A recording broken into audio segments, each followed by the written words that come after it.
Okay, everyone, I think we're live and functioning. Let me know in the comments if you can hear me and see me and all those things. And we're going to get started. Like 4 or 5 minutes, let all the notifications send out to the people of the world. Let them get in here. By the way, I'm going to have a special guest tonight, which I've tried to promote pretty well. I'm going to have BGWX in here.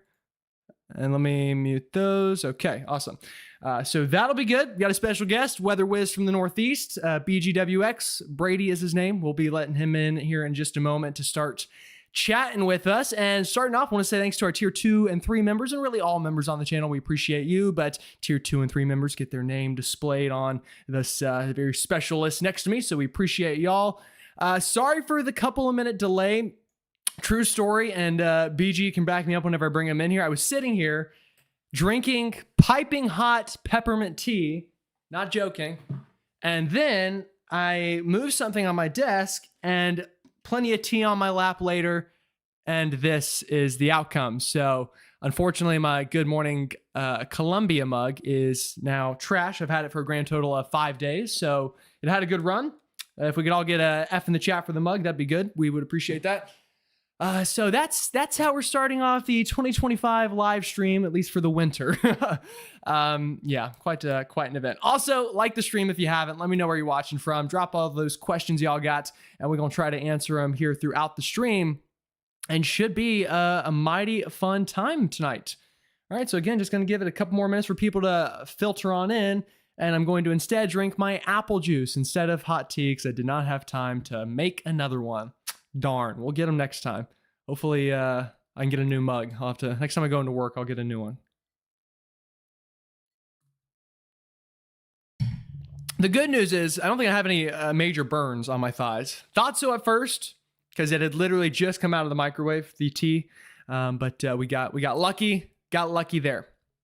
All right, cool. All right, let's switch over to that, and I'll let y'all look at these fancy maps for a second. And again, just going to give it another minute or so. You know what? Why we give it? Let me just go ahead and bring in Brady. Brady, how are you? I'm fantastic. I think better than you after your mug incident, luckily. But yeah, sure no, it's not that deep. It's going to be okay. It hurt my feelings a little bit that the mug betrayed me. Although I probably betrayed the mug more than it betrayed me. Is what it is, though. So. Yeah, you live and something like that. What's the saying? You live and let something? I don't know. You live and you still live. Let's go with that as the saying instead. You live and you still live, but without tea in your mug. Or a mug, actually. You live without both, turns out. So, is what it is. So, Brady, you want to give a little bit of background on yourself? And I'll shut up for a second and all the people can listen to you? Yeah, that may be a mistake. I don't know. You're really good at this. No. Hardly. Yeah, I mean, anybody that was on streams last year will remember some of the stuff we did, and we'll be breaking down in depth simply, and that's kind of what I do at the same time is I break down the weather in depth, but try to break it down as simply for everybody to understand. Big time winter weather enthusiast, you could for sure say. Taken meteorology classes before. I'm not a degreed meteorologist, though. Most of my knowledge I learned is self-taught. I also break down especially hurricanes for hurricane season, severe weather a little bit. I'm also a chaser like Gerald is, but excited to break down winter weather for you all tonight. So it should be a fun time. There is stuff to talk about, Gerald. So that is the most exciting part, I think, does not seem like it's going to be the worst winter of all time. So we have stuff to discuss.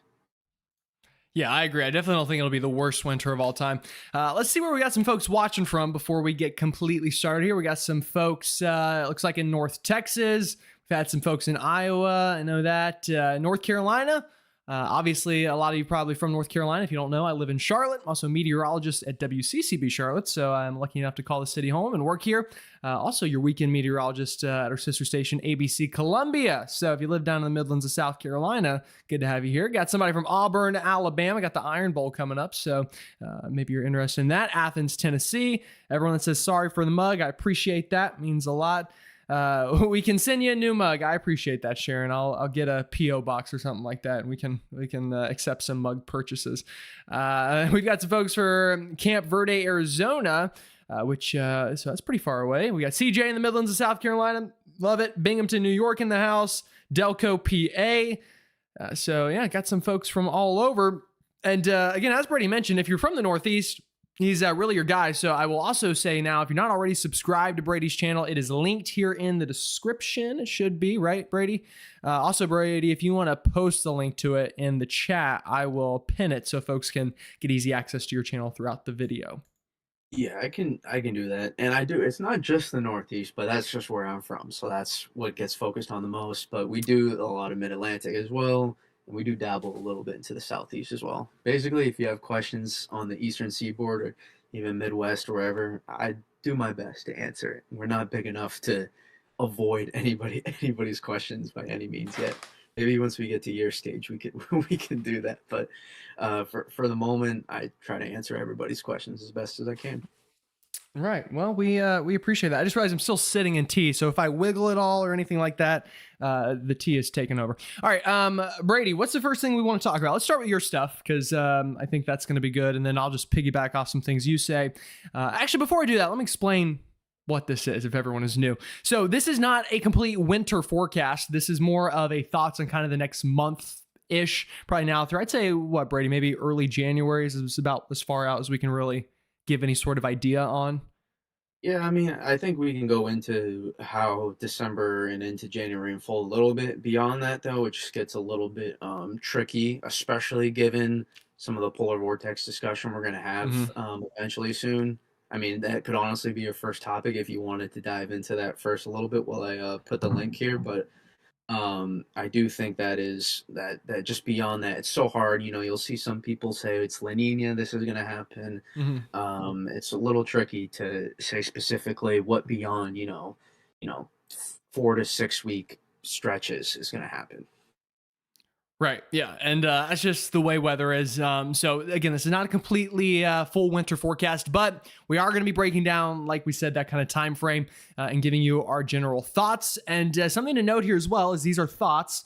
This is not a full blown, take every amount on every map you see as the gospel, but just kind of chatting early winter signs and patterns and things like that.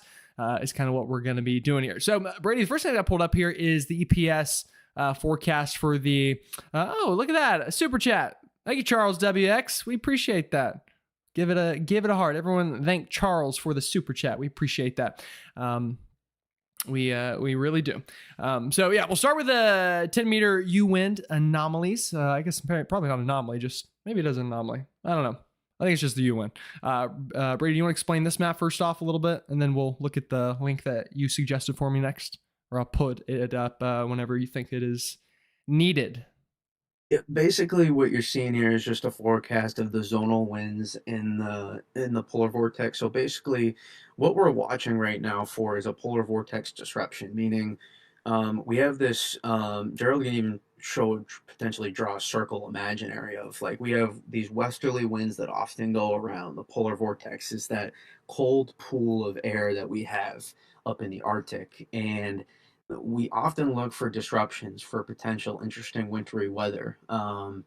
Because when that cold air in the Arctic gets displaced, it can obviously get displaced down into North America potentially. Um, Oftentimes both into Eurasia and North America.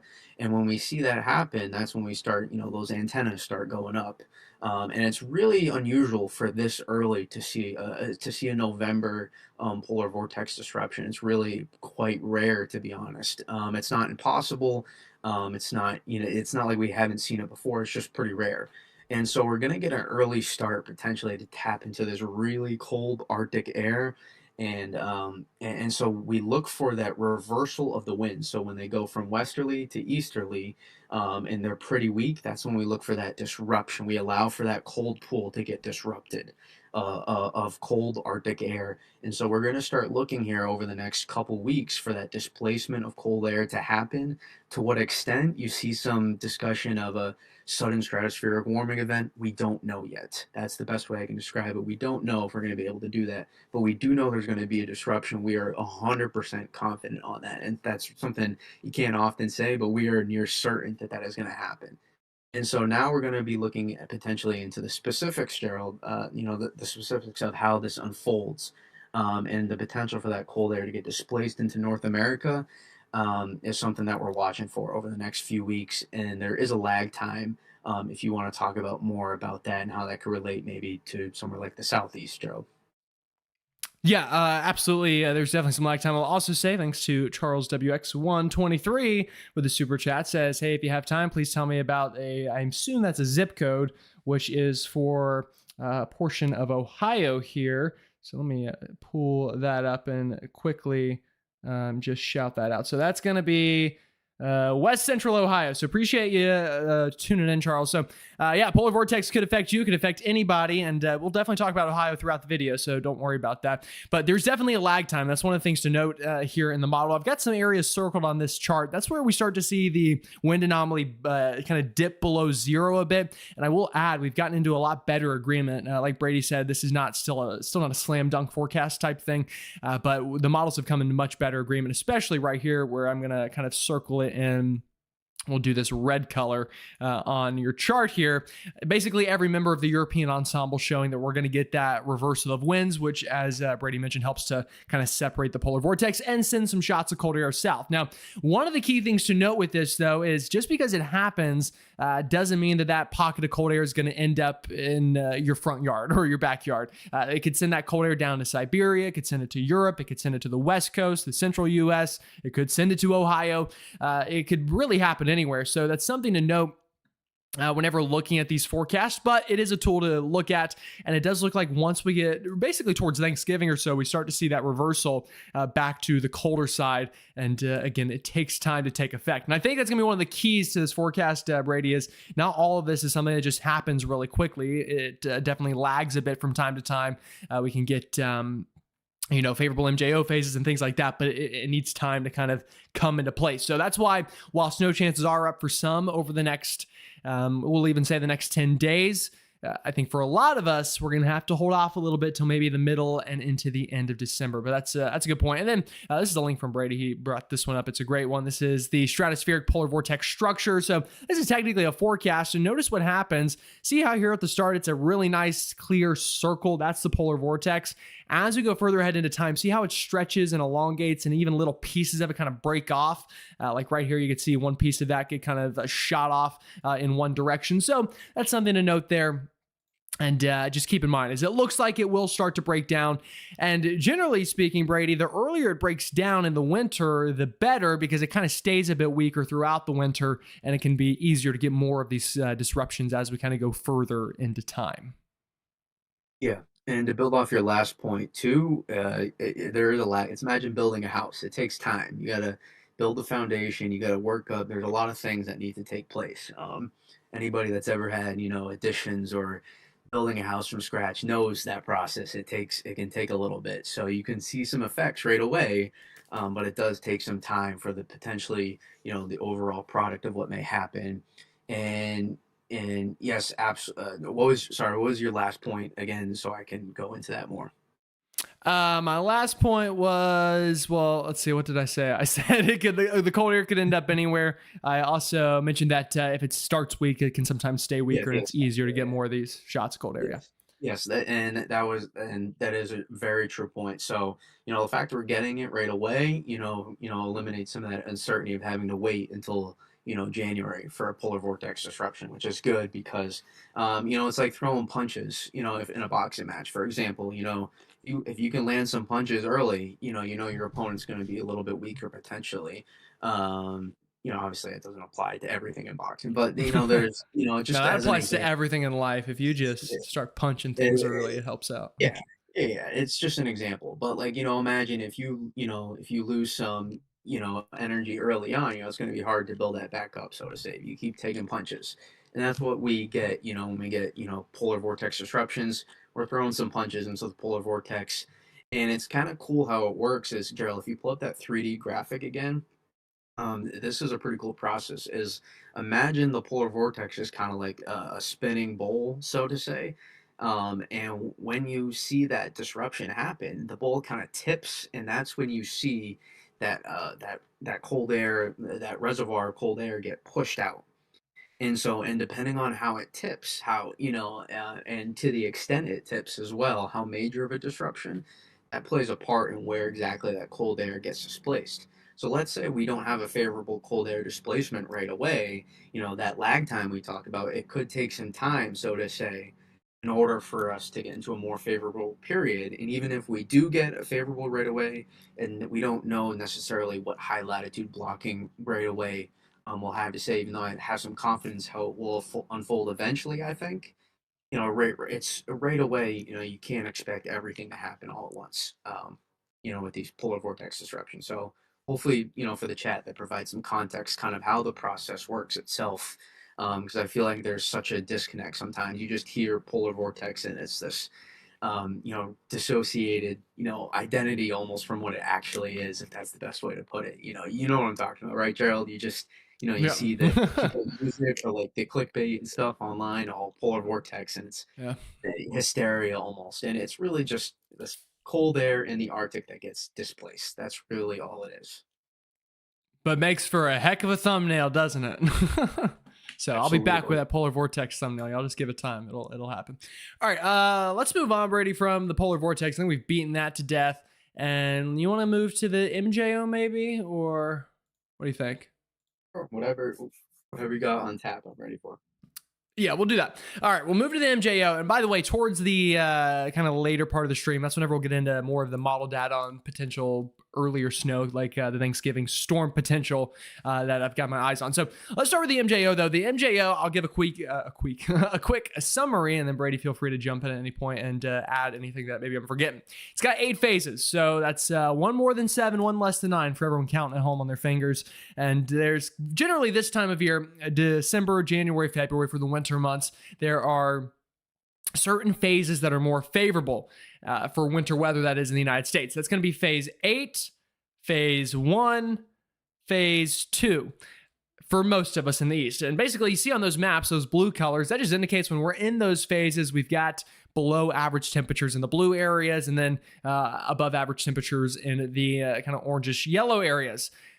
And some of the phases do have more above average temperatures, specifically phase 5, phase 6, phase 7, phase 3, and phase 4 are less favorable for winter weather this time of year whenever we have those phases. So that's the temperature side of things, but there's a whole other aspect of the MJO, that's precipitation. What kind of precipitation gets produced by the MJO depending on what phase it's in. And if you want more precipitation, remember, we're looking at 1, 8, and 2 for cold. So that's where we have the cold. What kind of precipitation do we have during those phases? Well, phase 8, we've got more into the southeast. Phase 1, we've got more in the southeast and the Midwest and up into the interior northeast. And then phase 2, kind of more into the southeast as well. So something to keep in mind, those phases, that's where the ingredients kind of line up a bit for more of a snowy pattern. So what are we in right now is probably your next question. Well, right now we are kind of in phase 6. And remember, that's one of the more warmer phases. And it makes sense. If you're in the Carolinas, where I know a lot of you are watching from, really just much of the United States getting in on warmer temperatures right now. We've even had some severe weather in the Southern Plains, so it kind of checks out, right? But as we go into the end of the month and into the start of December, it looks like we're going to start to creep around here to phase 7. You can see at the top here, this is the phase number that each box is. That's 7. This one's 8. This one is 1. So these are our more wintry phases.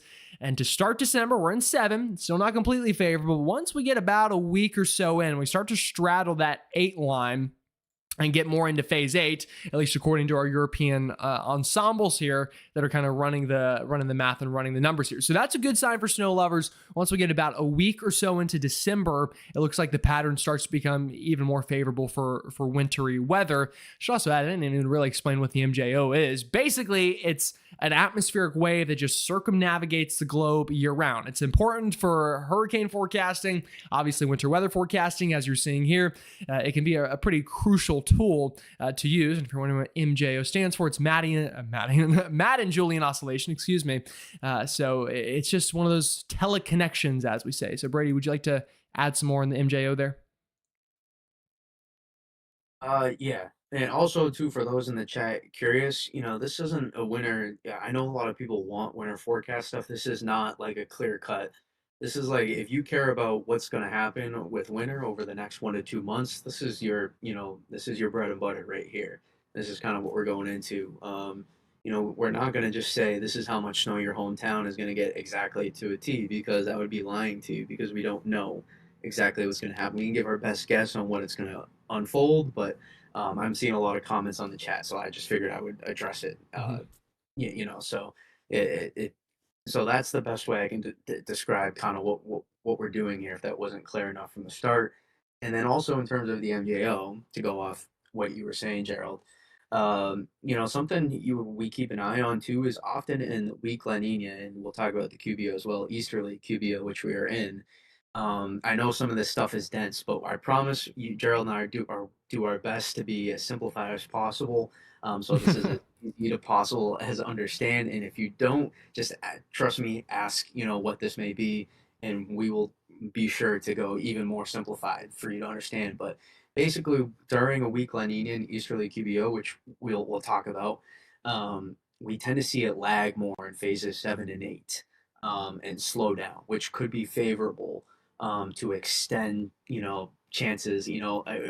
If we stay in those favorable phases for more period of time, which is typically 7, 8, 1, and 2, for the eastern U.S. especially, and that could potentially allow a better chances for wintry opportunities, snow and cold chances throughout the next, at least 1 to 2 months, so to say, potentially, especially if it takes more time to move through those favorable phases. So that's kind of something that I'm going to be watching for here, Gerald, with the MGO, and I think is going to be one of the more important, factors here. And there can be a bit of a lag time sometimes too in the MGO, a little Mhm. bit, but not to the extent of like a polar vortex as well. I Yeah. think that should be noted. Mm. Brady, we got a super chat, asks a Yeah. really good question. So we'll see if maybe we can try to tackle this. So this is from War Adam, I think is how I'm going to say the name there. Are there any notable years in the Southeast United States where a proper MJO or negative NAO, and if you don't know what the NAO is, we're getting to that one next, where it may have caused atypical snow early in the season during a La Nina, which seems to be the most frequent ENSO setup for the last few winters? Brady, do you want to start by adding anything to that, or if you See, want to are do some there digging, or any known of these years where sorry, I was trying to answer another question at the same oh, time. you're good. Atypical snow. I couldn't tell you off the top of my head, but Mm-hmm. I could also dig into it while you talk about the next thing for this person, to do my best to give a Yeah, solid answer if yeah. you do We'll want to. we'll get Brady digging into some data. I will say this on that, and then we'll get back to it after Brady maybe finds some of the answers, and I'll move on to NAO next.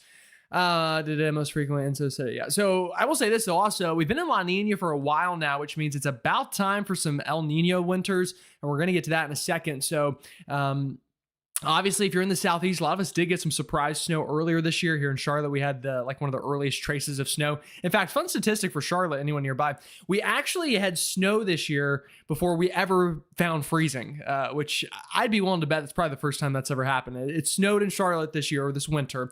I know it's not winter yet, but this winter season, we'll call it, before we ever had a freeze. So kind of crazy stuff there. Is it a sign of things to come? There's not really a very good correlation between that, but interesting nonetheless. And yeah, we'll get back to answering that question after BG does some digging. All right. Next thing to talk about, that's the MJO. Like I said, that's starting to get to a more favorable time. Let's talk about the NAO now. This one you hear a ton about in the wintertime. This one's a little bit easier to understand. Now, this one is less of a wave that moves around the world like the MJO is. This is just kind of a weather pattern that sets up, and there are some things that can influence it. But this one's more of a weather pattern than a climate type thing. This is what we would consider slow moving weather in the world of climate study compared to actual climate itself, per se. If you want snow in the United States, specifically the eastern United States, that is, you want a negative NAO. This is what it does. It buckles the jet stream. Basically, it just causes it to dip southward. You can see this big jet start to dig down into the eastern United States, and that just that combined with some big blocking up into Greenland just basically opens a train track of cold air from the Arctic. And you can see that here with all these oranges.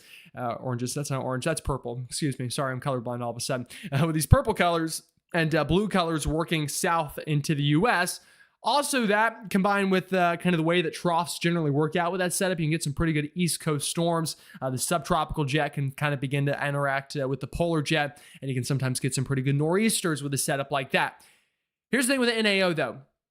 This one is a lot more difficult to forecast in the long range than something like the MJO. The MJO is always rotating around the world, so it's easier to kind of pick up on where it's at and where it's going to end up, generally speaking.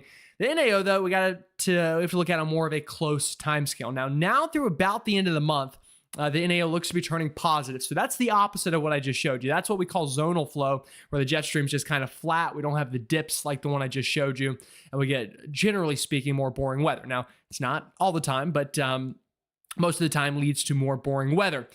Latest data, though, coming in from the GFS ensembles, which unfortunately is the only data point I can find for the NAO. Maybe Brady knows where to find EPS data. It might not even be run. I don't know.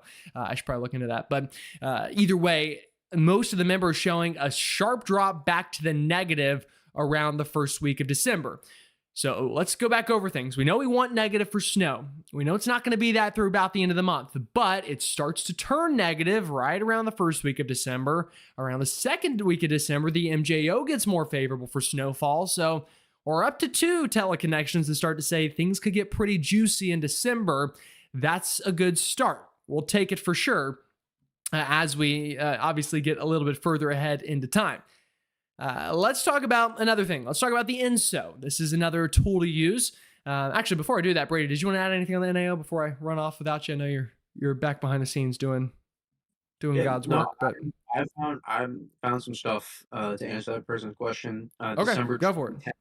was an example of being around moderate La Nina, and we had high latitude. What year was that again? You said December 2010. Okay. That's a big one. That's a big one for folks. January 2018. I know some people will remember that one, and what happened there with that January blizzard. So, those were some recent examples of having significant high latitude blocking, while also being a La Nina, because sometimes that can be typically drier, sometimes in the La Nina, sometimes. When you don't have that high latitude blocking. But in this case, those were a couple examples right there. So I mean, I say dryer, it's all relative, to be clear. It's all circumstantial. So I shouldn't have even really said that, to be honest, because it just all depends on the exact scenario.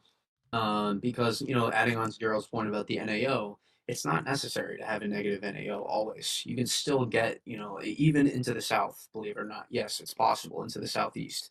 You can still get it. It just takes a lot more hard work, so to say, for the atmosphere to cooperate.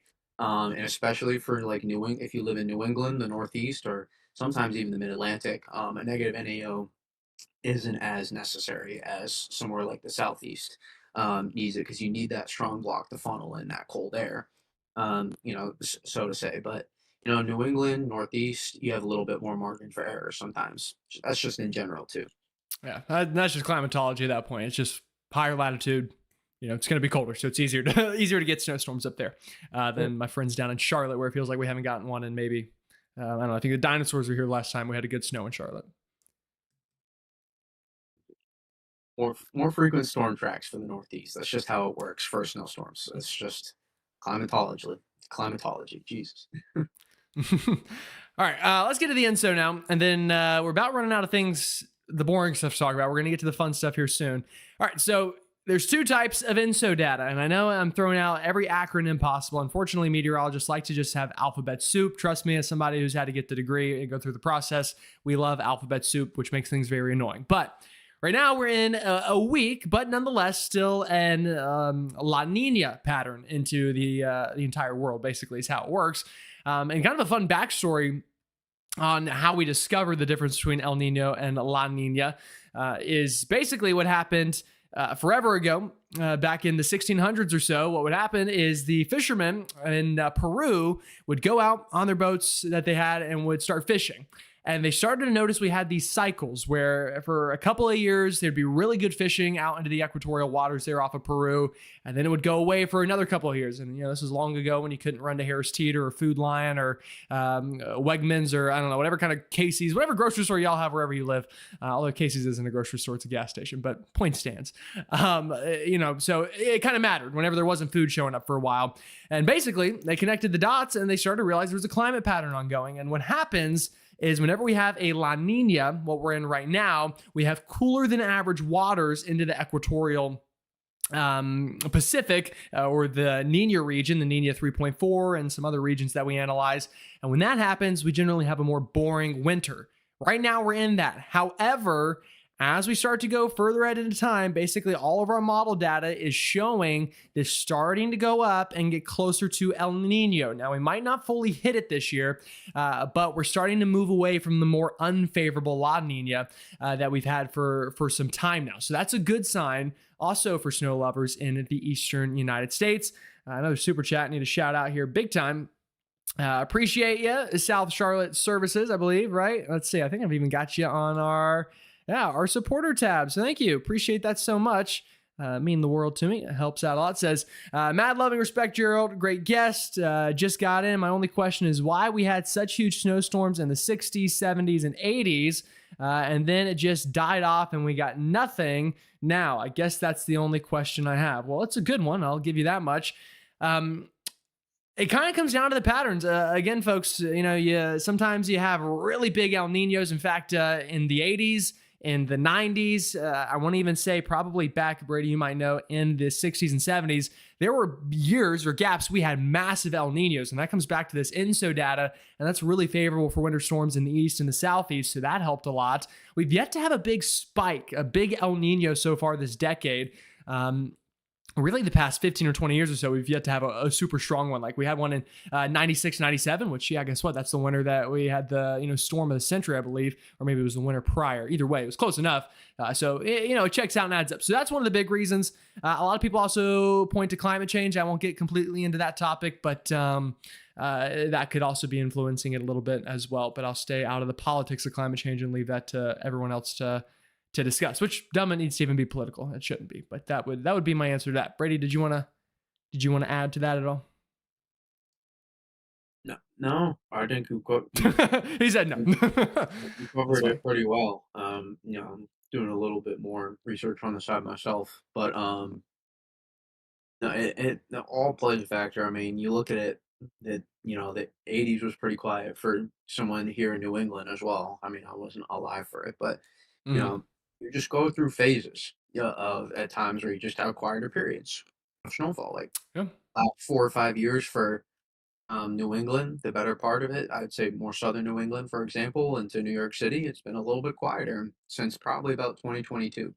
Even then, it was about an average winter, and it was just more one storm. So, you just go through phases sometimes, and the law of averages tend to even out. We were in such a hot spot. You look at from a Northeast perspective, from the 90s through the 2010s into 2021, 2022, and now last few years have been quiet. You just there's hot spots to winter. It's not a perfect science, and we're still learning it. And you just kind of have to go with the ebbs and flows.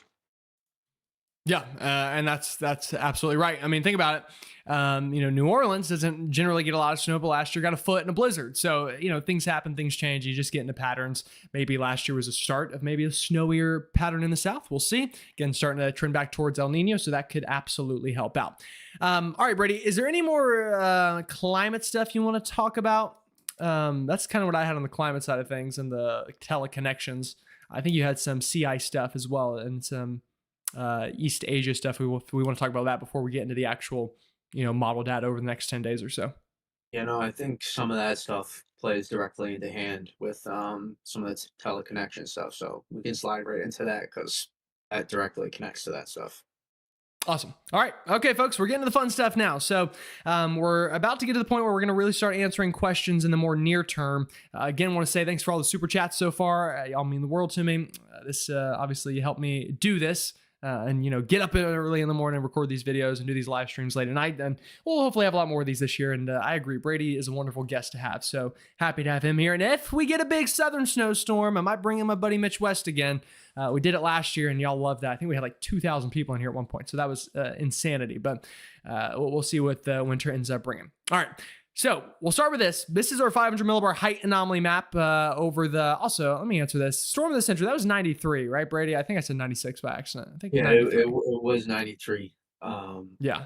But you sounded really good saying it, so I didn't want to say I know. anything. See, this is the key, folks. You just look confident and you can lie to somebody straight to their face. They'll have no idea. That's life lesson 101. Although probably tell the truth would be my advice. That was unintentional lie. I just didn't know what I was talking about for a couple seconds. But obviously I wasn't alive in 1993.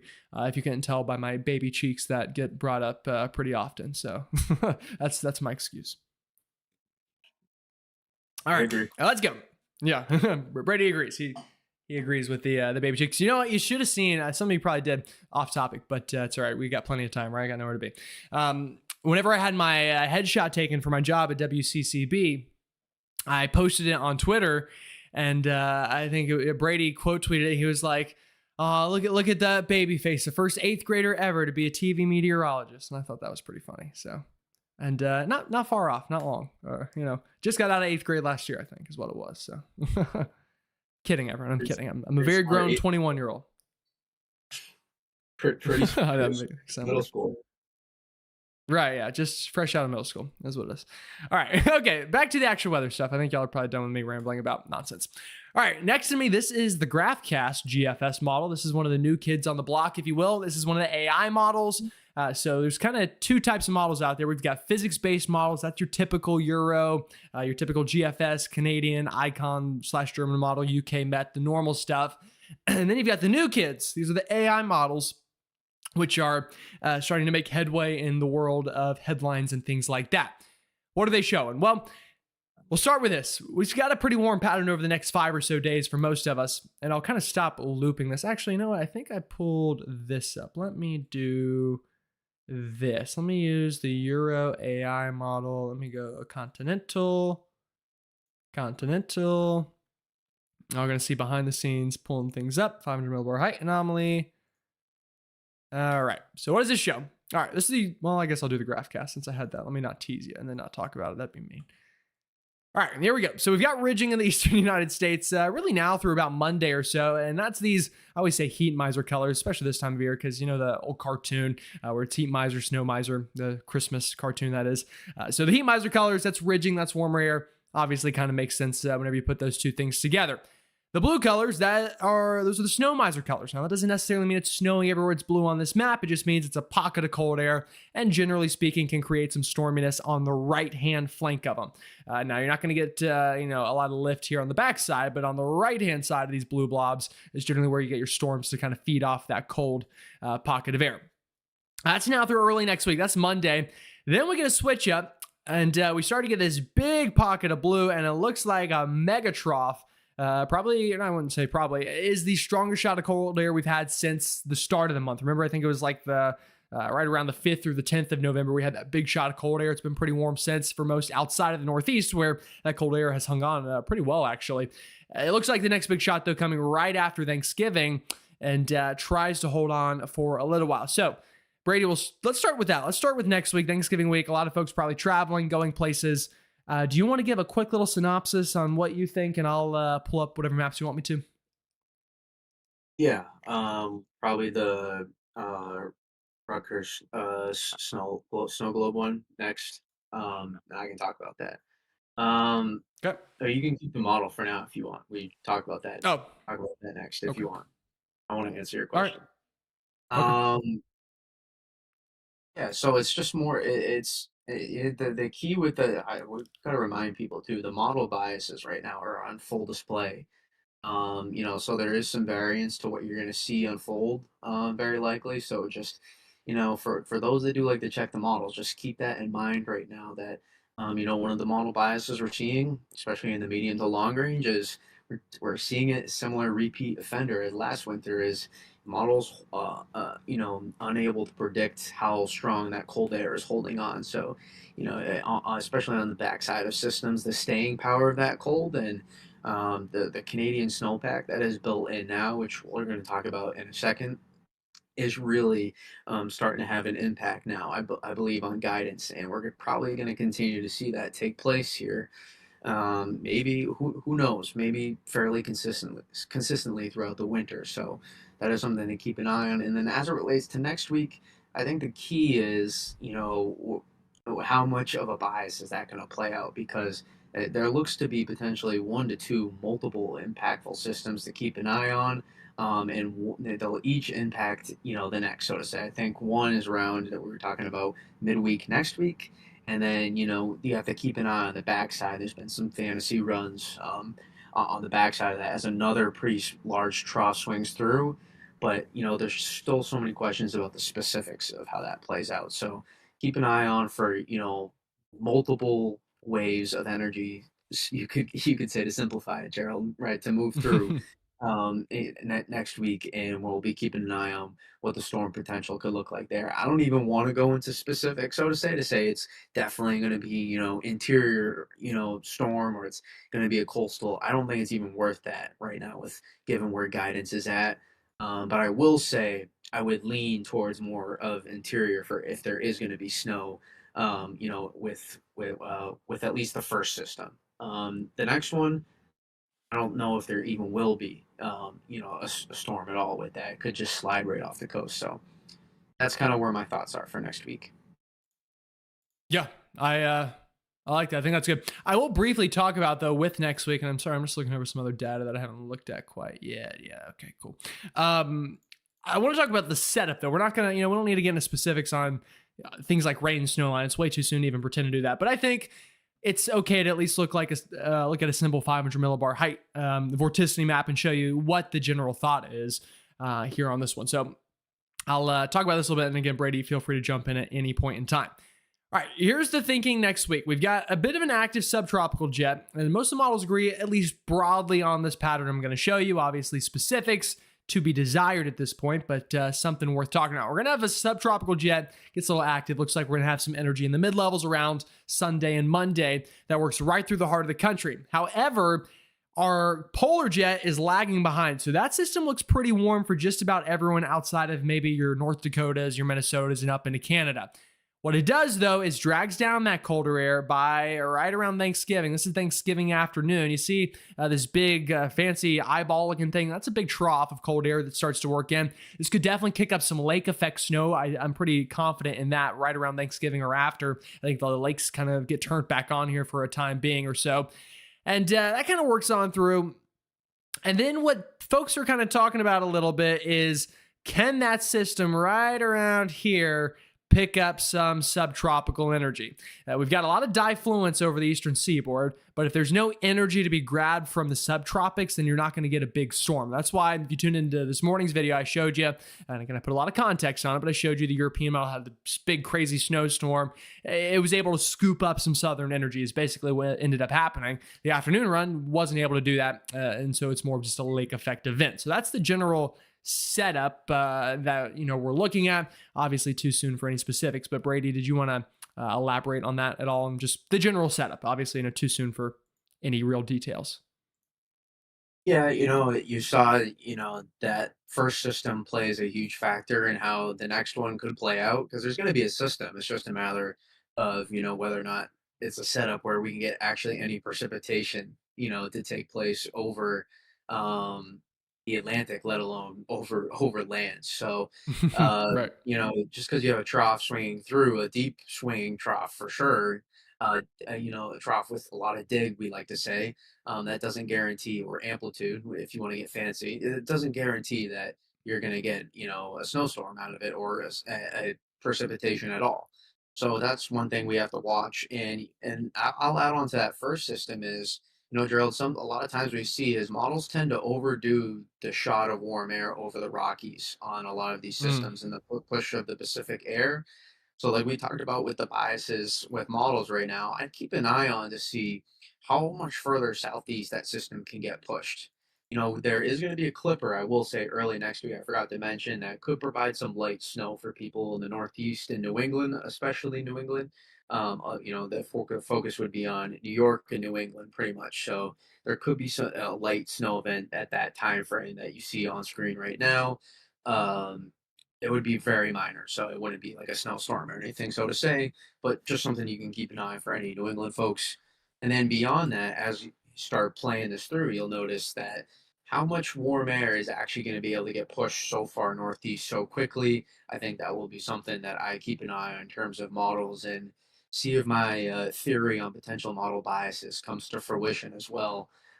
Because that would be, that could potentially make things more interesting for somewhere like the interior Northeast, to go along with the Great Lakes region, Gerald, for that. It's really a two-part system, right? I would say is that initial, it's almost three different systems, so to say. Um, from the mid to later part of next week, it's that first part of the system, and then the next part swings through, from the Pacific Northwest, and then you have a whole nother system that tries to swing through on the backside. So, very fickle, I would say, with the upper level energy and how that could play out. Yeah, absolutely. For sure. Also, we want to say thanks for the super chat from JLH3414. Appreciate the super chat and being active in the comments. Means a lot. So thank you very much. All right, there's that. And yeah, I will add, I mean, you made a great point on Twitter today, and I was going to quote tweet it, but I got a little busy. I had a busy evening. But a lot of these systems, this cold air in the Northeast, I keep talking about how warm it is. It has not been warm for you folks. One of the model biases is it has remained a good bit cooler up in the Northeast with these troughs and these clippers that keep working through than a lot of the models have. So if I go to the European and show you the precipitation map, and what it shows, again, we just showed you the upper level map. We've got this little clipper that tries to work through right around this weekend up into New England. We could get something out of that.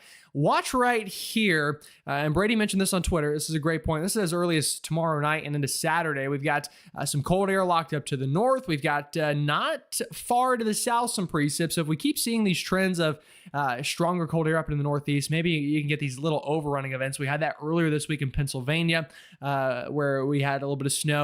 And could we see the same general thought process next week with that next piece of energy that comes flying out of the Southern Rockies? Could something like that happen? Something to keep in mind. And you could see the European does get the energy phased. It just does it a lot more different than the afternoon run and gets a big lake effect snow going up into Michigan, even for Thanksgiving afternoon. This would bring a pretty good lake effect right through Thanksgiving, almost even blizzard conditions for folks up into Canada. And then that cold air starts to dive south. Brady, did you want to talk about that a little bit? Because I know you mentioned it on Twitter, and I thought that was a very good point that you made earlier today.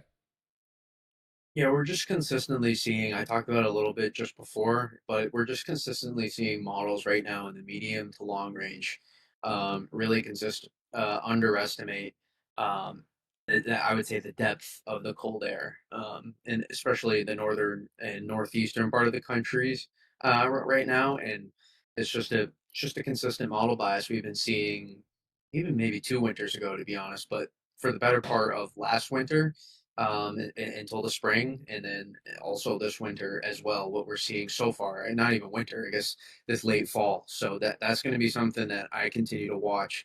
Uh, especially if you're someone in the southeast, for example, this winter, and you're looking at models, that may be something to keep an eye on.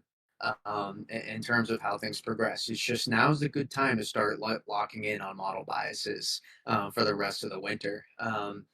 Because already we can even phase into the next part here, Gerald. This just plays directly into the pattern progression and how things play out here through the end of November. And then you can even pull up, the 850s, Gerald, if you want the temperatures, because that will kind of show directly what's happening with the pattern progression. Maybe even zoom out a little bit, because I think that will give a really clear picture for people into how things are starting to play out here, and you can go into a little bit more how on the backside of these systems here this starts to set the stage.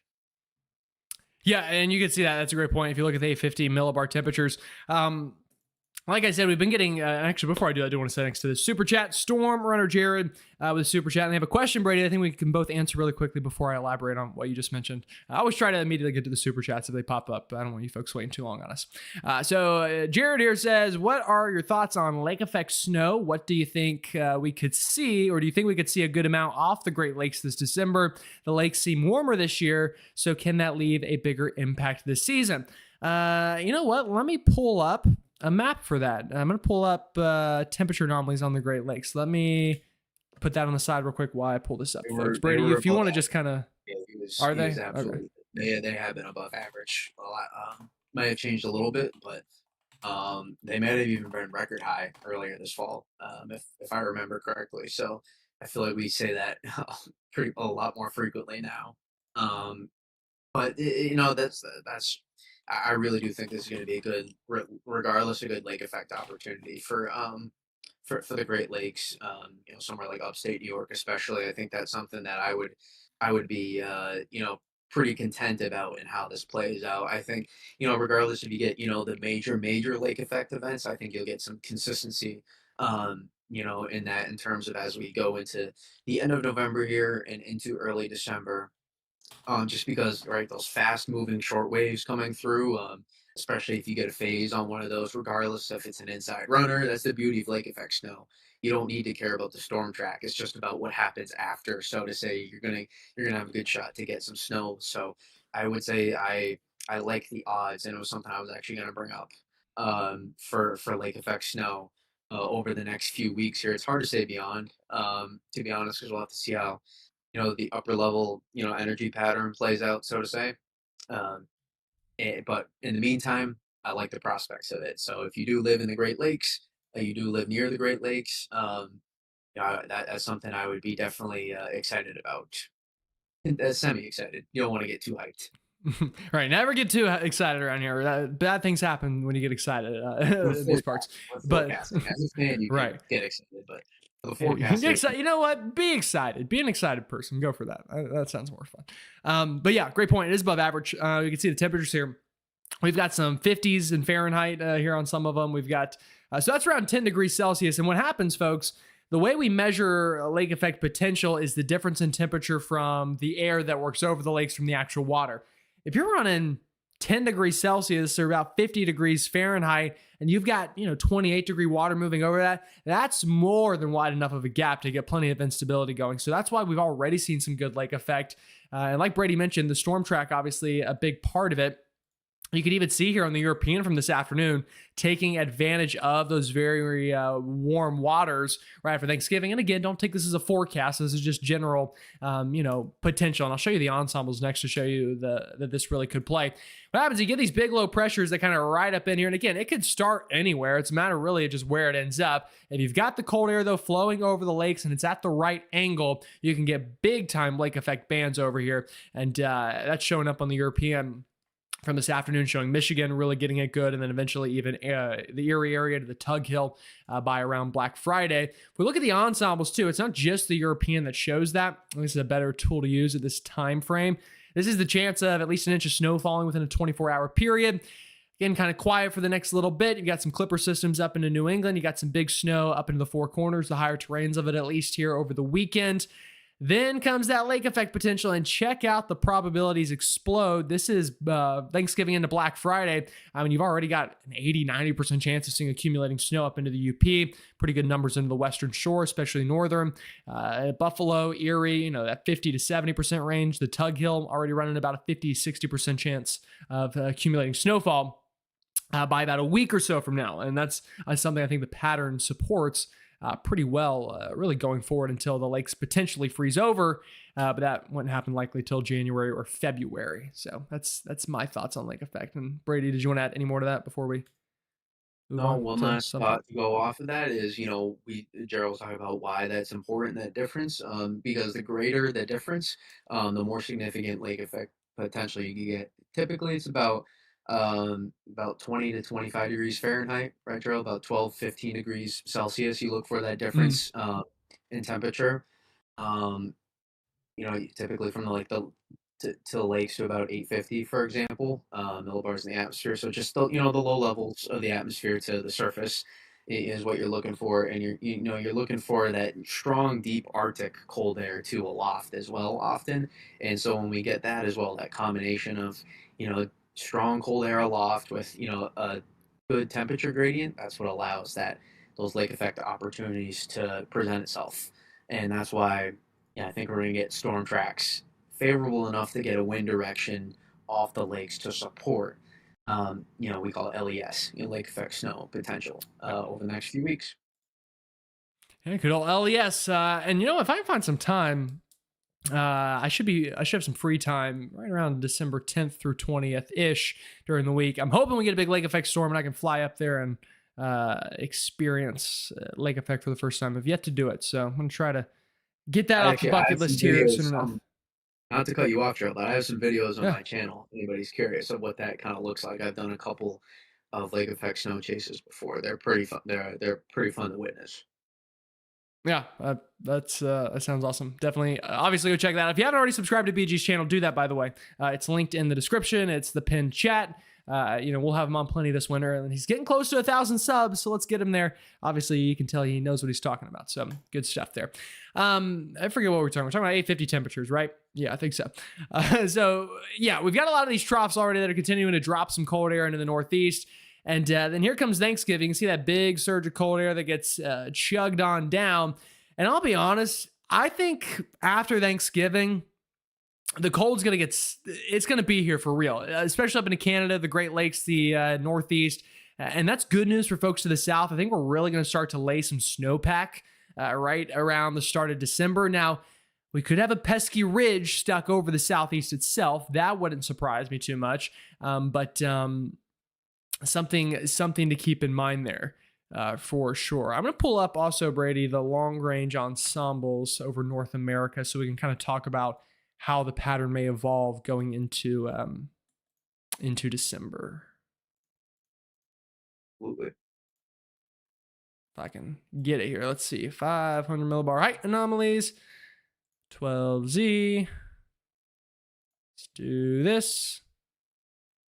And then do that. That looks pretty good to me. Okay. All right. Let's talk about it going further ahead into time. So we've got the Thanksgiving storm potential. That's here again. From here on out, way too soon for details, but let's at least talk about the pattern a little bit and kind of tie back in those teleconnections that we mentioned earlier. So we've got that potential Thanksgiving. Then I think, and Brady, feel free to disagree or have a different thought. But I think after that, we kind of warm up again for most of us, especially in the Southeast and Mid-Atlantic. The Northeast could also potentially get in on that warm up for the very first bit of December. And then I think once we get about a week into December or so, things flip back to the colder side. You could see what starts to happen is some of those teleconnections start to catch up. We start thinking about getting closer to phase 8. The NAO looks like it could try to turn negative again. And we're getting obviously deeper into winter anyway. So I think a lot of those things are going to combine that we're going to get a tease right after Thanksgiving. We're going to get back to warmer weather. And a lot of you are going to be calling me an idiot in the comments and how I got it completely wrong. And then I think once we get about halfway through December, or at least a week through, we start to flip back to the colder side as that MJO cranks into 8, that NAO looks to go negative, and other teleconnections start to work in. Brady, what's your thoughts on that general synopsis? Yeah, I will even. I think it's good to have some discourse. I will push back a little bit. You know what? No, Go for I, it. I think um I think you're absolutely right about the southeast. I have a tough time disagreeing there, but northern mid Atlantic into especially I will say the northeast. I think that cold is going to have. If you go back to the 850 on the other map, you can keep that as well. Once that you remember what we've talked about in the longer range, we've just seen models consistently underestimate the staying power of the cold and often drop some of these troughs a little bit too far west is what we're seeing as well. And that's a classic case when this is about the time we're going to see that polar vortex disruption initially take place as well, and this is a part of that. This is the first beginning stages. Doesn't mean the impacts of the actual pattern happen right away, but it doesn't mean you don't get that cold air potential on tap as well. So we will see potentially a low bit of the polar vortex work its way down to start. around this time frame towards the end of November into early December. And as we see that happen, I think won't happen quite as west potentially. We see that cold air drop in. And I also think the staying power of that cold air will be a little bit better, just due to model biases we've seen, and also just part of the pattern progression here of a part of how it plays out. So into the south and southeast, I would say it's not impossible to maybe get a storm chance as we head into late November into early December. I don't think it's impossible, and I don't think Gerald would disagree with that either, just because of the cold air on tap to get a snow chance. Hmm. But your margin for error is really too slim to have any confidence in that, so to say, and it would favor for most of that period, even if there is a chance, warmer than average temperatures into the end of November and even into the or a first week of December, potentially, even maybe the first couple weeks of December for the Southeast to potentially, if that is a concern. But once we start moving into Mid Atlantic, Northern Mid Atlantic, especially the Northeast and the Great Lakes, I think we're going to be able to hold on to at least a pattern that will be a little bit more wintry centered. It doesn't mean there still can't be, an inside runner, meaning an inside storm track favoring warmer temperatures that get brought up for a storm system. Uh, but I think for the most part, we'll be able to hold on to that cold a little bit better, maybe than what some of the guidance suggests at times in the Northeast. Yeah, that's Hopefully, a completely valid hopefully point that for makes sure. sense. Yeah. Yeah, I thought it made sense. Yeah, wonderful. Yeah, agree. I will say, what will I say? Let's see, what will I say? Yeah. So going back to the other map really quickly. Sorry, all over the woad. Some things to note here for my friends in the Southeast. Like Brady said, absolutely, the models could be underdoing the cold. That's a very real world scenario. What I'm going to do here, though, really quickly, is I'm going to give a quick summary of my forecast for the next 20-ish days or so. Again, this is very broad. This is not in depth exactly how much snow you're going to see, but this is my general thought process on Storm Track. Then, Brady, I'm going to let you do the same thing, and then we will take questions. How about that? Does that work for you and everybody in the chat? Yes, sounds good. Can we actually after this, dude? Is it okay if we just do the snow cover map just briefly Yeah, after? Would that be I'll all pull right? that up 'Cause I whenever. think it's Whenever you give your synopsis, just tell me what to pull up, and I'll show it. All awesome. right. Here we go. Here's Gerald's very quick. I say very quick. I'm going to talk for 10 minutes is normally what happens. Here's my quick synopsis on what I expect over the next little bit. So now through Monday, pretty warm for most. Well, let me rephrase that. Pretty warm in the Southeast and the plains. We could still have some chilly air left over into the Northeast, and that could continue into early next week. Then right before Thanksgiving, most of us get a warm surge, is how I see it. Right after Thanksgiving, we get this big trough that works in. I feel pretty confident at this point for next Thursday, Friday, Saturday, lake effect snow, going to be easy to come by. Not ruling out the potential for an actual storm system that could bring some snow outside of the Great Lakes right now. I would favor the interior Northeast. I would favor maybe even Appalachia as far south as the Virginias. Could even get some northwest flow. Who knows? Maybe into the Ohio Valley and down into the mountains of the Southeast. Would not shock me, but I don't see any big, huge deals between now and then. After that, I think for most of us, we get a bit of a warm up going into the very start of December, the first couple of days, especially the Southeast. I think we're going to get another fake spring for a little bit. And then once we get, or as that's happening, I should say, before we go further ahead, I still think we're going to have pretty good snow chances up into the Northern Plains, up into the Great Lakes, maybe the interior Northeast. I think we're going to get a storm track, something kind of like this, generally speaking, is what I would expect in that time frame to start December.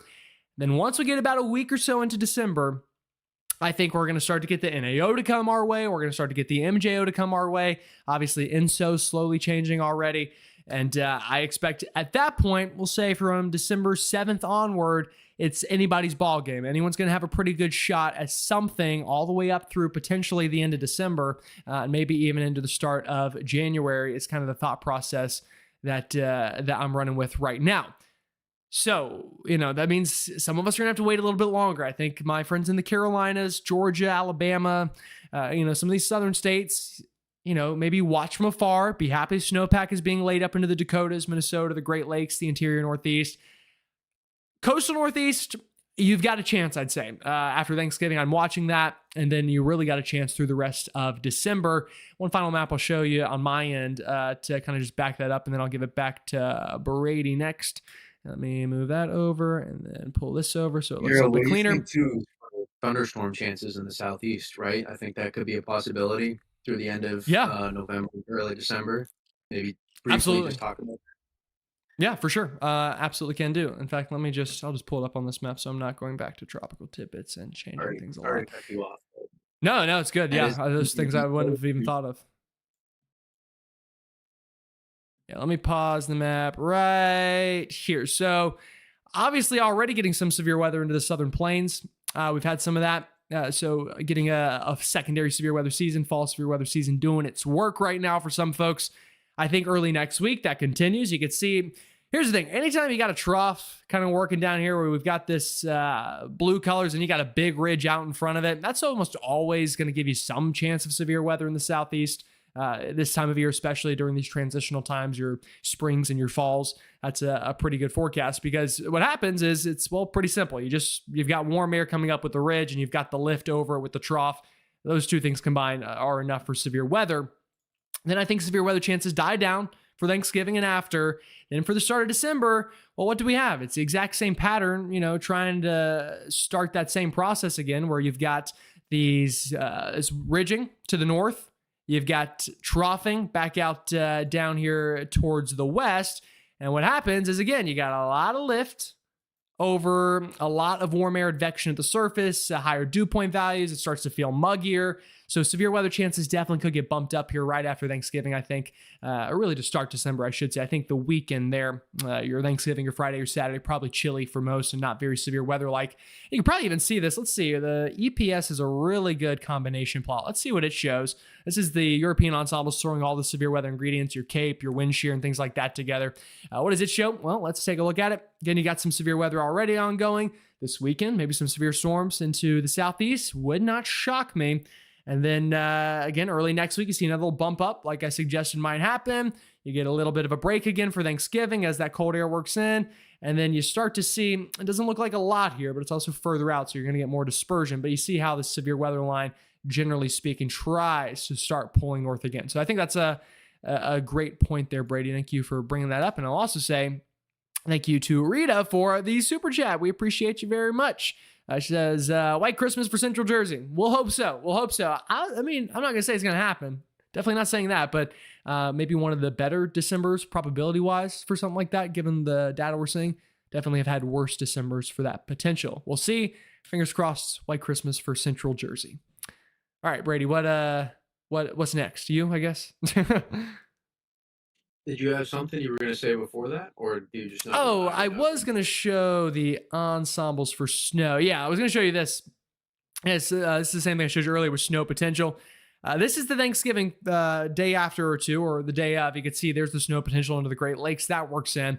And again, don't rule out that weekend. You see how some of these numbers get a little bit higher into the Northeast. Not as high as they were on last night's run, but you expect swings at this range anyway. Some energy flying around. Don't completely rule out maybe a bigger storm for the Northeast. Too soon for details on that, though. And then you notice what happens. Basically, very low snow chances into the southeast. There's that ridge, that quick little positive NAO to start December and kind of end November, getting in the way a little bit, I think. But you still got plenty of snow chances into the Dakotas, Minnesota, the Great Lakes. That's laying the snowpack. So when we get these big cold shots later on, it's not modifying as quickly and it gets further south with more cold air. So that's a good thing for us. Don't lose hope if you're further south. That's going to be the big key. I know I've started talking about snow earlier this year, but I want to preface it. I really think chances going to rise, by middle of December, especially for many of us down into the mid-Atlantic and southeast. But Great Lakes, Northern Plains, Northeast, you could get in on the action a lot sooner. That's my general synopsis. All right, Brady, what you got? I think speaking of that snowpack, I think that ties in great to that next image I wanted you to show, which was It's current hidden in here snowfall. somewhere. We This can one? skip this. Let's see. We can talk about Yeah. that. Yeah, that's fine. We can. It's fine. You want Rutgers first? Yeah. You can just keep it All right. here, and you can just Gotcha. go back in days and go forward in days, all the way back to October. And basically, what you're seeing here, folks, so our satellite images, they take pictures obviously, and this is just estimating a good estimate of what the snowpack is like across Eurasia, which is that northern part, Asia, in Europe to the north there. And this is an image of the northern hemisphere, and then you also see the Canadian snowpack being measured as well. And what we look for, especially once we get towards the into September, October, and November, with oftentimes research focusing on October into November being the best time frame, is that expansion of the snowpack. Because oftentimes, as we start to see that happen in Eurasia, oftentimes there's a connection what happens into the U.S. And a lot of the focus, what we've seen is that expansion of the snowpack, even though still below average, so to say, um, we look for the how much it does expand. And you're probably wondering, what are you talking? Why are you talking about this? Because it directly correlates to the teleconnections we talk about. When we do see an expansion of that snowpack to the south and to the west or to the east visually on this map, um, what you oftentimes see is an increased chance for high latitude blocking. And as we talked about, that is a very important part. And you also can see that connect potentially into our Pacific oscillations as well, which we didn't really talk about much on here, but they do play a part. And basically, all I'm trying to say is the snowpack there plays a role as an indicator of what might be to come. And I wouldn't say it was the most unbelievable year, but it was definitely a positive, I would say, in terms of what we have going on with the other factors. Right, Gerald? There's just so many different pieces to the puzzle, and I think this was is just one puzzle piece that I think helps plays a part. If I were to phrase it best when talking about winter, right? And you can talk about that. Talk about Canada next. Yeah, one of the tools in the arsenal, as we like to say. Again, you got plenty of weapons to choose from. It's a matter of just choosing the right one at the end of the day or choosing the right combination of them, I should say, instead of the right one. All right, what map did you want next? Did you want some? You can keep it here too. It's just I was also going to say that if you look Okay. at the Canadian snowpack then as well. Notice that expansion, if Gerald, if you don't mind playing that. From even just November, you don't even have to go back so far. You can notice that expansion of the snowpack into western and central Canada, and then expand into eastern Canada as well, more towards Ontario and Quebec. We saw that expansion of the snowpack, and that lays a good foundation for that cold air to funnel down into North America. When we see that in November, that's a really good sign of what may be of things to come and where to look for that cold air to funnel in. So I think we're already seeing some signs of that. That could potentially be a good sign for the eastern seaboard to come this winter. In terms of the Canadian snowpack, really did stand out as a positive in my opinion in terms of how it played out and the evolution this November. So not to get people too excited, but it just was something I thought positive for if you do live in the eastern U.S. for the winter prospects. Yeah, again, great stuff there. The snowpack, good. Like Brady said, there's the teleconnection part, which is probably a little more in depth meteorologically to think of. But there's also just the simple fact of when we get this cold air moving south, if it's moving over a snowpack, it's going to modify to warmer weather a lot less quick. And that means it's going to be colder whenever it gets to places like South Carolina, Tennessee, Ohio, New York, Texas, wherever. So there's a lot of pieces there. Super chat from Palmetto Chasers. There we go. That's my good buddy Bryce, who you will all probably know as the greatest storm chaser to ever walk on planet Earth. Guy got engaged in front of a tornado, for God's sake. So, I mean, you don't beat that, unfortunately. I don't think I'll have to try to find some way to up Bryce on that one, but I don't think I will. So we appreciate that. Let's see what he says though. He says big lake effect soon, but I still have questions about the dominant synoptic storm track with Ridge trying to set up. Great stuff here. Appreciate that. Yeah, I mean, I think we agree with that, BG. We got big lake effect coming, but obviously a lot to think about with the synoptic track that maybe leads to that and for areas outside of lake effect. So great stuff there. Yeah, it comes down to the specifics of how the wind comes off the lake oftentimes, and that's just something you can't, predict, this You far out. sometimes don't know till day of, let alone, Yeah, it's hard to know for sure. usually within the week, within a few days of the stuff, Yeah. you start getting a better idea that it's that you can't break down of. That's why you can't say how much. It could be the difference between 4 to 6 and 4 to 6 feet. So Right, it, right. too hard. It's too hard to say this far out. Unfortunately true. Unfortunately true. Did you want another map? Yeah, we can go into the sea ice, I guess, briefly. What you're seeing here is how much sea ice development you're seeing in the Arctic right now. You notice it's a little bit more built up on the Pacific side and a little bit less on the Atlantic side. And again, that's possibly another indicator for a good high latitude blocking, especially when we look at that NAO again. There's just a lot of factors supporting a consistent NAO, negative NAO pattern. And if we see that along with the polar vortex disruption, right, Gerald, but once we just start stacking things that are working positively, that's what gets the prospects of winter more intriguing. It doesn't Mhm. guarantee for you, for whoever's listening to this, it doesn't guarantee you are going to get tons of snow this winter in your backyard. It does not guarantee the conversion rate is harder to see unfold than many think. We can talk about it all we want, but it doesn't guarantee you'll get a ton of snow in your backyard. But when we see amount of things that are working favorably, we have to discuss that and lean into the potential setups that we could see unfold that could allow at least a potential for you to see, those setups for snowier times. And so I think that's the best way I can put it is, there's just I think there's a multitude of different factors we're looking at that support the chances for at least average, let alone potentially above average chances for snowier, colder potential over the next 1 to 2 months across the eastern U.S. and especially the northern and northeastern U.S. Yeah, I mean, great point. I mean, no year every sign is going to point to winter weather, and no year is every sign going to say there's not going to be winter weather. But the more you add up in one side, obviously that's what helps to make these not quite seasonal forecasts, but extended range forecasts. And I think that's a great point. Is there anything else you wanted to say, Brady, before we start answering some questions here in the chat? I just hope you all get the winner you wish for. That's the best way Yes. I can put it. I hope everybody in the U.S. gets their snowstorms they want at some point. I don't need a massive winter. I'm just hoping that I can get that one nice storm and maybe an average winter. That's really all I'm wishing for. I don't know about you. I'm sure you're hoping to chase everything this winter, but Right. I mean, I honestly, if I just get hope one you good all one, I'm fine. get. Yeah. That's me too. Yeah. Just give me the big one, which my standard may be a little bit higher just due to where I live, but Yeah. I just Big one for me yeah. is anything more than about 3 inches around here, it seems like. Wow, yeah, that'll do it for us. 3 inches is not even canceling schools, so that's it. Yeah. It just lets you know the I've perspective. lived in Charlotte for 3 years now, and the most snow I've seen on the ground is maybe half an inch.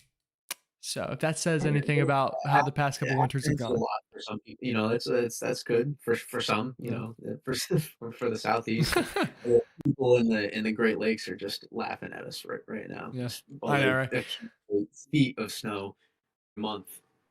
Yeah. It's funny actually though, because I grew up in Pickens, South Carolina, for anyone who's familiar with the Carolinas. And my last year living there, and I graduated high school that winter, we had about an 8 or 9 inch snowstorm. So that's actually the most snow I've ever seen in a place I've lived. And then obviously I saw a foot in Virginia Beach storm chasing, or snow chasing, if you will, earlier this year. But yeah, so it all depends. All right, y'all send the questions and we'll answer them. Brady, if you want to go back and find a couple while people send in new ones, then maybe we could do that. Or yeah, Yeah, we got a lot to it. It would be hard to isolate one, so let's just see yeah. If you just want to, what the people have coming here. somebody said, can you explain Superstorm Sandy in 2012 when two storms and system merged, wrecked the coast of Connecticut, Rhode Island, New Jersey? That was just one of those freaks of nature where you had what was once a hurricane get swept up into a big fall winter-like trough. And that just produces a lot of energy in the atmosphere and a lot of wind. And whenever, due to the size of it, also is something that created such an impactful storm. Sal Charlotte Services says WCCB is lucky to have you. You guys are give us the true picture. The networks don't give you enough time to explain. This is just fantastic. Now your forecast give them much better. Yeah, appreciate that. And I start to say that in the videos now, like in the front, because these are normally obviously this is a live stream, so it's way longer. But whenever I post videos, I now try to at the beginning be like, I'm gonna show you what I can't show you on TV because for those of you who don't know how TV works, I'm basically not sitting there. I'm standing there. And I've got someone in my ear telling me how long I have. And the longest I usually get for any segment is at most 3 minutes. And that's basically an intro on a YouTube video. So it can be tough going from, that to this where I've been here for, an hour and 20 minutes and I've lost a mug in the process. But yeah, so I appreciate that. That means a lot. What else we got? Somebody says, most I've seen in Philly past 3 years is like 3 inches. It's so depressing. We were supposed to get more than that. Yeah, I agree. Philly definitely needs more snow than that. Eagles game had some snow last year, right? In the playoffs with the Rams, I think it was, right? So timing worked out well. That January 19th, 20th storm. That's a cool, fun. I think it was that one, right, Gerald? I think so, yeah. That sounds right time-wise. Here's a fun fact for anybody in the Northeast. The Northeast has had a snowstorm January 19th to 20th for 3 consecutive years, if anybody's keeping track. So one thing I'll be watching for this winter is, can we do it 4 times in a row? I think that it's the exact days of January 19th to 20th, multi-day systems as well, not just one day or the other. Both days we've had multi-day systems, which isn't it's not unusual for it to be multi-day, but it's just specifically January 19th, 20th, 3 years in a row in the Northeast. So I'll be curious to see if we do it again. Yeah, I remember growing up, we had in Pickens, we had a snowstorm 2 like December 7th in a row, which is crazy early for upstate South Carolina to get snow, and it happened 2 years in a row. So, yeah, sometimes the atmosphere just be like that. Houston. Like something asked about Houston, Texas, Gerald. You want to talk about that? Yeah, so that's going to go back probably to let's see, where did we have our fun little polar vortex? Yeah, let's go back to this one. So with Houston, like anybody, we think the polar vortex is going to break down and send shots of cold air. The question is where. So you can see here out in the long range, see how it starts to break down a bit, and you get these big, almost looks like a supercell, but it's the atmosphere just kind of breaking down a little bit here, at least the cold pocket of air breaking down and getting sent southward. The thing is, though, where? And that's something we still got to figure out. Some of the models send big shots of Arctic air into Houston in December. Some of them send it into the East Coast. Some of us send it into the West Coast. Some into Paris, France. The thing is, we just don't know yet. But with the sudden stratospheric warming or the breakdown of that polar vortex, no matter what, the odds are going to increase for everybody that you get these big shots of cold air. Also, with things like the NAO, if we have a really negative NAO, Houston might be a little bit on the warmer side of that at times, just because you get the bigger cold air to shift a little bit further east. But it's one of those things that right now I don't see any huge shots of cold air for you. But given the data, I think at some point this winter, most of the United States is probably going to get a pretty good deep freeze at some point. Brady, if you wanted to add to that thought process. Yeah, I think absolutely to add on to that brings up a good point. Gerald, if you can go to the Northern Hemisphere, actually, to show what I'm going to try to talk about is you see that polar vortex on that map right there. But then if, what you'll see, is when we do see that disruption take place, cold air gets sent to Eurasia and North America. So it gets sent to both places. So if we see more get sent initially to Eurasia, it may take some time for the most favorable cold air pattern to set up for deeper digs of cold air, so to say. To phrase that better, but yeah, a deeper dig of cold air, so to say. And I think we're going to see more favorable opportunity for for potentially Pacific ridging to take place as well, especially into Alaska. It's EPO and PNA in terms of the oscillations. And then if you combine that with a negative NAO, I would suggest that cold air probably gets shot down into the central and eastern U.S. And so that in theory, that gives opportunities to create those eastern U.S., those northern U.S. snow opportunities. And so that is something that, again, it may take some time for that exact pattern to take place. And that's why we call it a pattern progression. So Most likely, Houston's going to take some time, somewhere like that, to at least have the opportunities, even let alone whether you convert into significant cold air. I think that's a really good way to describe how we're going to likely see this unfold and what to watch for in terms of the specifics.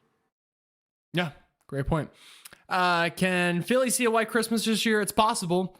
Climatology says it's less likely than likely. In fact, my dad's from Philadelphia, and I remember him telling me this. He lived there for, I don't know, probably like 20 years or so.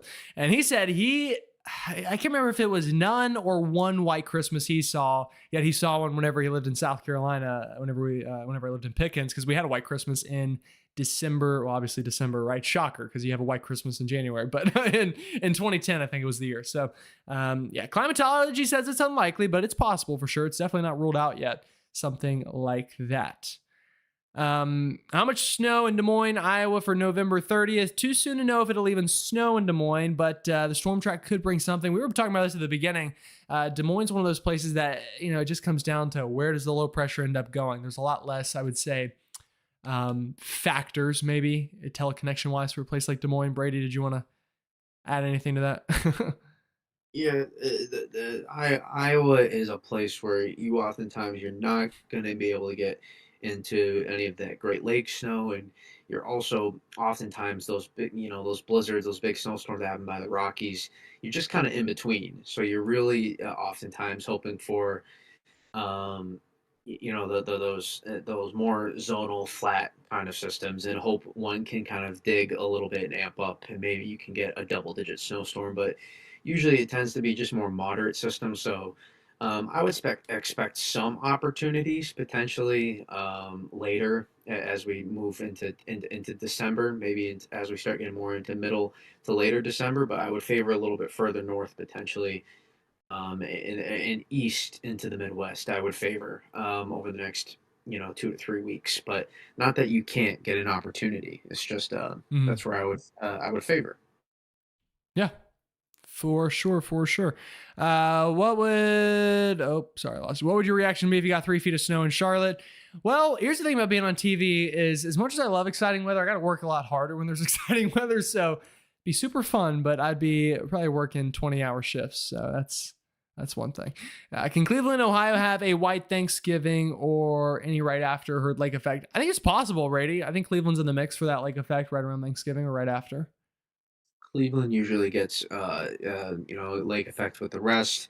It's just where they are in relation to the lakes. It's a little bit harder to Yep. get some of those higher end events. Usually Mhm. more moderate to significant events where sometimes you can maybe get 1 to 2 feet, and in some rare events more, but usually more moderate lake effect events for Cleveland. But definitely in the cards, it's possible. Yeah. For sure. Well, Stockbridge, Georgia, as well as Atlanta see snow this year. Here's the thing with the Southeast, folks. I always say this: it's make or break. A lot of the times, this is why I hate doing long range forecasts for snow in a place like Charlotte. It's honestly easier in places like the Northeast, I feel like, in the Midwest. But for the Southeastern cities, your Atlantas, your Charlottes, your Greenville, Spartanburgs, Columbias, Charlestons, things like that, I mean, you could get one storm that drops 6 inches of snow, and suddenly it's like this record-breaking winter. Or you could just miss that storm by 20 miles, and suddenly you got no snow, and it's like a record low year. So, could it snow in Atlanta? It absolutely could. Climatology says generally it does snow in Atlanta, and only I think an inch or two is your technical number. It's just so boom or bust, though, is the thing with that. So, that's just unfortunately the case with a lot of the southern cities. It's not just the South too, Gerald. That's like Mid-Atlantic as well, if you really think Yeah, about it. yeah. It's not that there won't be more opportunities in the Mid-Atlantic and some of those coastal Northeast cities, because there always is. But look at 2016. I know there's some people in here that love that 2016 blizzard, but the 2016 winter was very quiet. There was not a lot going on that winter. I remember it. I lived it because I didn't get into the. I got 5 6 inches from that storm, whereas New York City got 30. So that's an example of one storm. I was 100 miles to the north. It made our even though I'm more interior. That was the difference between us being an average winter and below average. So you have to remember that, and it's even more relevant for the South. There's one storm for New Orleans broke their record, and all of a Yeah. sudden, that's the most amazing winter because of one storm. Now, there was things that took place for that to increase the chances. I think we would both say there were things that took place to absolutely Oh increase yeah, those for chances. sure. Well, but the conversion rate is a little bit harder, when it comes to all said and done. Yeah. Um, Once in a lifetime events, funnily enough, they happen once in a lifetime. So it's just one of those things with like the New Orleans thing. I'm not saying we won't see another blizzard warning in New Orleans this winter, but the odds of it happening are just automatically less because we're talking about the bayous of Louisiana. So it's just one of those things. But yeah, even mid-Atlantic cities like Virginia Beach, they had a top 3 or 4 or 5 winter storm with the one we had this past year when I was there. Myrtle Beach broke records. Charleston, Florida got more snow than Charlotte by a mile. So I don't know. I stopped trying at this point. But yeah. Someone says, Mike says, if you get 3 feet of snow south of Virginia, the state's closed down and everything closes. From what I've heard, yeah, 3 feet of snow would do it for sure. Heck, 3 inches of snow does it, let alone 3 feet. The Raleigh snowpocalypse picture is one of the funniest things ever. And that was, I think, 1.5 inches of kind of an icy snow mess, maybe 2 inches. Do I think coastal Northeast will see big snowstorms this winter? Like we just said, a lot of things point to odds being higher. Doesn't mean it's a guarantee, but I'd say it's one of those winters that maybe you're at 70, 80% chance instead of 40, 50. Brady, what say you? I would say northwest of 95 is more favored. I would say higher Mhm. margin for error. I really like that term better, just because you never know sometimes the specifics of how things play out. But I do like, especially over the next few weeks, interior Northeast remains favored, and that's ultimately that plays a part. The beginning of December is a part of winter, so I do think it takes a little bit of time for coastal Northeast, as like literally coastal Northeast, like south and east of I-95, to get into the best opportunities. Just that's when your margin for error, I think, will start going up as we enter that second, third week of December. That's where your chances, basically, from, Philly into, along the coast of Jersey, New York City, coastal southern New England. That's when your opportunities start, going up. And the further north you go, the higher your margin for error is earlier on, I would say. Yeah, for sure, for sure. Steven watching from Pickens. Hey, Steven. Small town, so maybe we've run into each other at some point. I don't know, but appreciate you tuning in. Let's see. Is there anything I'm missing here? Yeah. Is the snowpack involved in Eurasia/Canada the main factor for models that might determine the rain snow line as it progresses? Does it typically influence the areas that are on the fringes? Brady, that's a question for you because I just don't know. Not necessarily. There's way more specifics that need to happen. Imagine there's like 100 floors on a building and you're on an elevator, right? There's 99 different floors that happen in between the first and the 100 before you get to the 100, right? There's too many things that need to happen for you to directly correlate that, like rain snow line stuff. But what I will say is, Eurasia and what we see there is directly responsible for what we call that cross-polar flow sometimes. And if we do get that, those Rossby waves, just basically just wavy jet stream is all that means. Across Eurasia, that often means an active storm track. And if we look, if you pull up Eurasia right now, the Asia map, the East Asia one, I think we did bring that up. You'll notice is we are in an active period right now. So that's the thing that continues to keep me intrigued. It's not just going to be a dry period, and we have the MGO support with that as well. But we're going to continue to see these opportunities of an active storm track, and that's what we can kind of take away. That's one thing we can directly correlate and take away from storm systems, for our area is whatever tends to happen in East Asia tends to propagate, that downstream for the eastern U.S. as well, especially the northeast U.S., and Japan is often a good link as well. So we're gonna stay active, with the waves going through Asia, so to say, and so that's what keeps me, also intrigued about this whole time frame, right? Because Gerald, if we have cold but we don't have an active storm track, and we don't have snow opportunities, so to say. So those two have to go together, in order to at least bring snow chances. Yeah, sure enough. It can be cold and dry, and it can be cold and snowy. Those are the options. There's a lot of options actually. I don't know what I'm talking about, but point stands. Yes, I agree. All right. Let's see if there were any more questions, and if not, then we can potentially bon voyage. We've got a lot of thank yous in the chat, so yeah, thank y'all for showing up. We appreciate it. Not a bad crowd tonight. Had about 250 people at one point, so not bad considering there's not an actual storm specifically we're tracking right now. I'm sure we'll get bigger crowds when we have actual numbers and snow maps and things like that to show you. But I'll remind you, it's not even winter yet. It is not even Thanksgiving yet. So these are very just early preliminary thoughts, plenty of time to figure things out. And we appreciate you tuning in. Obviously, please subscribe to Brady's channel, everyone. He deserves it. We're going to keep him on here a lot of the winter.